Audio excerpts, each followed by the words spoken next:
अब देखिए, अपवर्तनांक को समझने से पहले हमें ये पता होना चाहिए कि प्रकाश की निर्वात में चाल कितनी होती है। तो आपको पता हो कि वैक्यूम या निर्वात में प्रकाश की चाल होती है 3 × 10⁸ मीटर प्रति सेकंड। इसे हम 3 लाख किलोमीटर पर सेकंड भी कह सकते हैं। 1 सेकंड के अंदर प्रकाश 3 लाख किलोमीटर की दूरी तय करता है।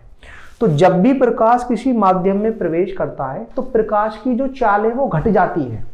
निर्वात में प्रकाश की चाल सबसे ज्यादा होती है, और जिस भी माध्यम में प्रकाश प्रवेश करे और फिर हम ये पता कर लें कि उस माध्यम में प्रकाश की चाल कितनी घटी है, तो इन दोनों ही चालों का जो अनुपात है, प्रकाश की निर्वात में चाल के साथ प्रकाश की उस माध्यम में जो भी चाल है उसके साथ हम अनुपात पता कर लें, तो हमें उस माध्यम का क्या मिल जाएगा, अपवर्तनांक। इस बात को आप इस तरह से समझ सकते हो कि ग्लास का जो अपवर्तनांक है वो 1.5 होता है।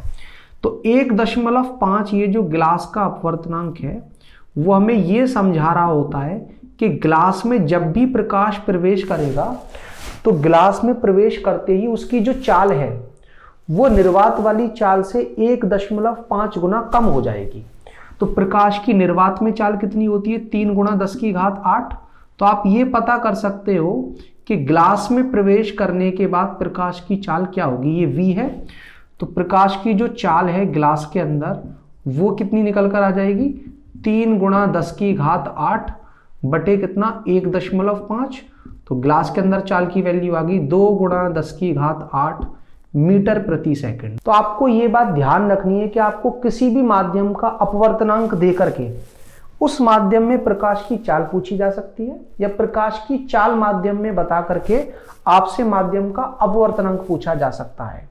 एक और उदाहरण से मैं आपको समझाना चाहूं तो पानी का जो अपवर्तनांक है वो 4/3 मतलब 1.33 होता है। तो ये जो अपवर्तनांक है वो हमें ये समझा रहा है कि पानी के अंदर प्रकाश की जो चाल है वो निर्वात वाली चाल से 1.33 गुना कम है।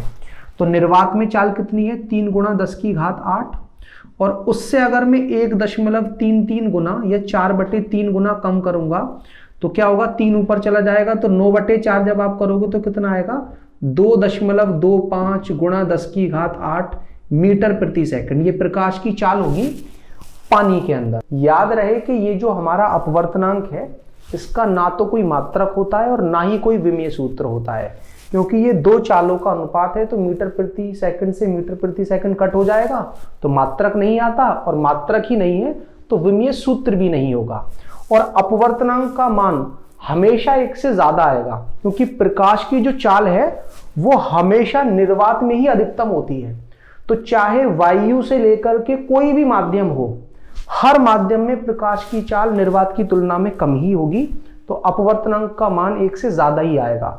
जितना अपवर्तनांक का मान ज्यादा है तो आप समझ जाना उस माध्यम में प्रकाश की चाल उतनी ही ज्यादा घटी है। अब देखिए, ये जो अपवर्तनांक है वो हमने सीखा क्यों है, क्योंकि स्नेल का नियम लगाते हुए जब हम sin I बटे sin R लगाते हैं तो वो किसके बराबर आता है, दूसरे माध्यम का पहले माध्यम के सापेक्ष जो भी अपवर्तनांक है उसके बराबर। और ये जो दूसरे माध्यम का सापेक्ष अपवर्तनांक है उसको हम कैसे लिख सकते हैं, n2 बटे n1। तो यहां हमें दो माध्यमों के अपवर्तनांक का अनुपात पता करना है। तो अब अगर आपको अपवर्तनांक समझ में आ चुका है तो दो माध्यमों का जो अपवर्तनांक है वो भी आप पता कर सकते हो। दूसरे माध्यम का अपवर्तनांक आप कैसे निकालोगे, प्रकाश की जो निर्वात में चाल है जिसे हम c से निरूपित करते हैं उसको आप विभाजित कर दो इस दूसरे माध्यम में जो भी प्रकाश की चाल है उससे। और पहले माध्यम का इसी प्रकार कैसे निकालेंगे, c बटे v1 से। तो पहले और चौथे का गुणा होता है, दूसरे और तीसरे का तो आप क्या देखोगे, cv1 बटे cv2, c से c कट जाएगा तो किसके बराबर आ जाएगा, v1 बटे v2 के। तो यहां से ये निष्कर्ष निकल रहा है कि दो माध्यमों के जो अपवर्तनांकों का अनुपात है वो प्रकाश की उन माध्यमों में जो भी चाल है उसके अनुपात के व्युत्क्रम के बराबर होता है।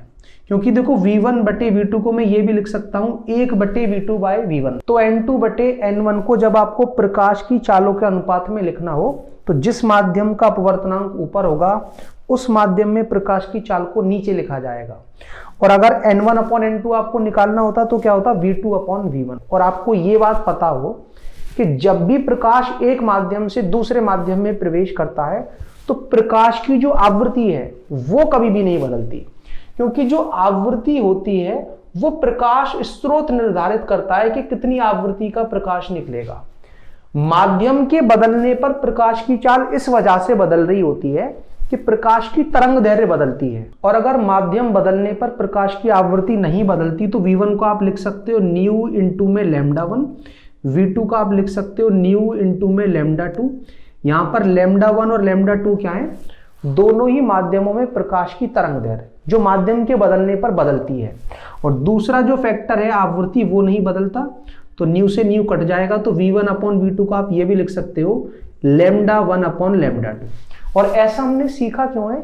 क्योंकि स्नेल के नियम को लगाते हुए हो सकता है हमें दोनों माध्यमों के अपवर्तनांक बता दिए जाएं, तो हम n2/n1 से निकालने sin i बटे sin r को।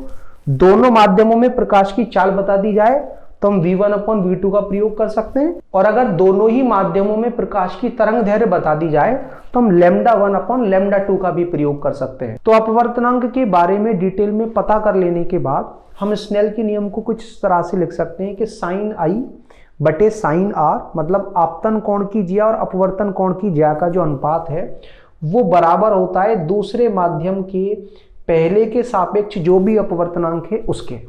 यहाँ पर दूसरा माध्यम वो है जिसमें प्रकाश प्रवेश कर रहा है और पहला माध्यम वो है जिसमें प्रकाश स्रोत रखा हुआ है। और n2 को मैं आपको बता चुका हूं कि ये किसके बराबर है? n2 बटे n1 के। n2 बटे n1 को मैंने क्या बताया है कि इसको लिख सकते हैं v1 बटे v2। और ये जो v1 अपॉन v2 है ये इन दोनों ही माध्यमों में प्रकाश की चाल है। इस प्रकाश की चाल में भी दो फैक्टर होते हैं, एक तो प्रकाश की आवृत्ति, दूसरा प्रकाश की तरंग दैर्घ्य। ये भी मैंने आपको समझा दिया कि प्रकाश की आवृत्ति माध्यम के बदलने पर नहीं बदलती, क्योंकि वो माध्यम का गुण नहीं होता, वो गुण होता है प्रकाश स्रोत का। तो बदलती क्या है? तरंग दैर्घ्य। तो प्रकाश की चाल के बदलने से अपवर्तनांक बदलता है। और चाल क्यों बदलती है? क्योंकि माध्यम को बदलने पर प्रकाश की तरंग दैर्घ्य बदलती है। तो यह है स्नेल के नियम का एक विस्तृत रूप, एक्सटेंडेड फॉर्म। तो आपको जैसा डाटा दिया जाए उसके हिसाब से आप स्नेल के नियम का प्रयोग कर सकते हो। अब चलिए मैं आपको स्नेल के नियम पर आधारित कुछ न्यूमेरिकल सॉल्व कराता हूं।